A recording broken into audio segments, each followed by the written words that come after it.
But the league itself has given Kevin the award once again this season. Would you agree, or do you have a counter to that? Again, no, not one choice that is overwhelming, you know. And I think the thing with Kevin is it's a recency bias for me. It is because must be, yeah. What you've seen recently of the performances by the guys who were nominated, he's the one who's been. Put it this way, right now he definitely does look like the best player in the league.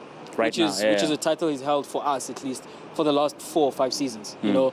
But not always been in that form or being absent because of injury. So if you're not playing, we can't say you are the guy, you know. And I think that's what happened. It's the fact that he has like 4 goals against Wolves with his left foot. That's something that's happened. You remember that? That's crazy. And how sweetly he's striking those things with his weaker foot. Yeah. But he wasn't there at the start of the season. Partly his form, and also the fact that he was not there in the team. And my problem with this, Chuck, is the fact that I was like, okay, maybe you are going, and this is my issue with these individual awards. Like, what are we basing it on? You know, what is their criteria? Because it is a shifting criteria. If it's let's look at the team that won the league. Yeah. Okay, perhaps I go with that. But even in the season where they did not win the league, when they finished 17 or 18 points behind Liverpool, Kevin De Bruyne still won that title because he had 13 goals and 20 assists, and because he definitely looked like the best player in the league. So I don't have a problem with that. If you're awarding the best player in the league just based on form and whatever else anyone did, that's fine.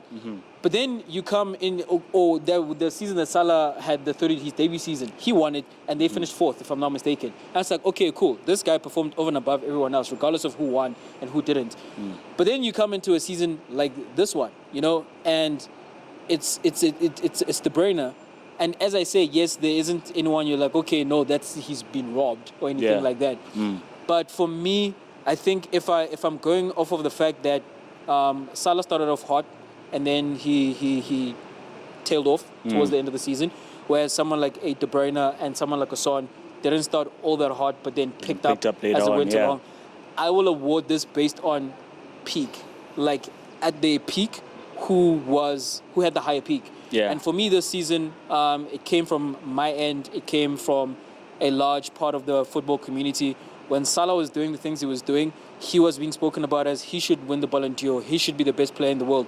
So if all things being equal in terms of no one has been consistent from start to finish, and I am going with who had the highest peak, I'll give it to the guy who was getting shouts for best player in the world. So I would have still given it to Mo Salah.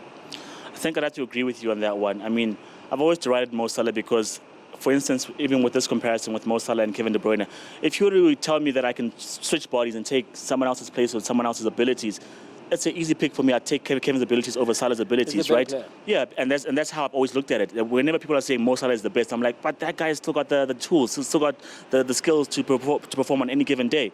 But when you look at the heights that he's reached, as you're saying, it was also for like a long spell of like at least 3 months where everyone was saying that, nah, this guy is the best. This guy is the best player in the world. With Kevin De Bruyne, he was passenger at the beginning because he was injured, and Bernardo Silva took the mantle, and there were players like Raheem Sterling coming up. Cancelo had a stellar start to the season, and I mean, it's not his fault that he's got a good team, that he doesn't have to always step up. But with Mo Salah, he's relied upon more.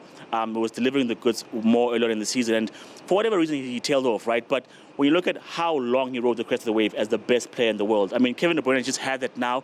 It seems like a N'Golo Kante award, a Jorginho award. In those glowing terms. Yeah. Like, you're not thinking, oh man, De Bruyne or Benzema right now. Yeah, no. We never had that. It was never in our minds. And I mean, when Benzema came up against De Bruyne, you know, you're like, do something, you know.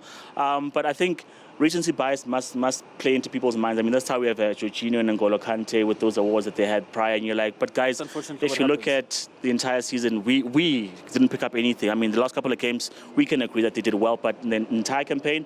So, I mean, what makes it hard, as you're saying, is that one started off well, one finished off well, and you want to then look at that. I mean, and so I think if you look at the fact that him finishing off well contributed to the league, but when you look at Salah's numbers, helped him catch up, I mean, and cut that 13-point deficit, it becomes a bit tough.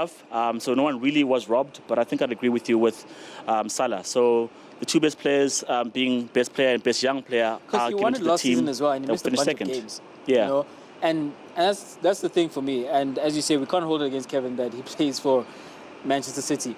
But essentially, that does come into play that they're able to win the league with you not contributing much. Whereas in the season where he did win it again, and they did not win the league. But as I'm saying, they were awarding it based on, well, it didn't have the effect of taking Manchester City, who were favourites coming into the season, even close to Liverpool. But they were like, we will overlook all of that.